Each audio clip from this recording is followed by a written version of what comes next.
তুমি কি জানো পৃথিবীতে মানুষ কত প্রকার আছে?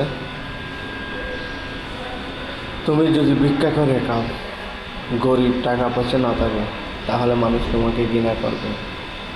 তুমি সৎভাবে সৎ পথে উপার্জন করে যদি এগিয়ে যাও, মানুষ তোমার নামে সমালোচনা করবে।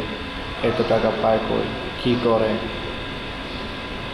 যারা সমালোচনা করবে তারা সমালোচনায় থাকবে, কিন্তু তুমি এগিয়ে যাবে। আমি মনে করি যারা সমালোচনা করবে তাদের থেকে তুমি এগিয়ে আছো, তাই ওরা সমালোচনা করবে। যারাই করুক না কেন, তুমি তোমার পথে এগিয়ে যাও। সমালোচনাকারী থেকে তুমি আশা করি এগিয়ে আসো, তাই ওরা সমালোচনা করে। এটাই বাস্তব প্রমাণ। তো কথাগুলো যদি ভালো লাগে কমেন্টে জানাবে, শেয়ার লাইক করবেন, এটাই বাস্তবতা।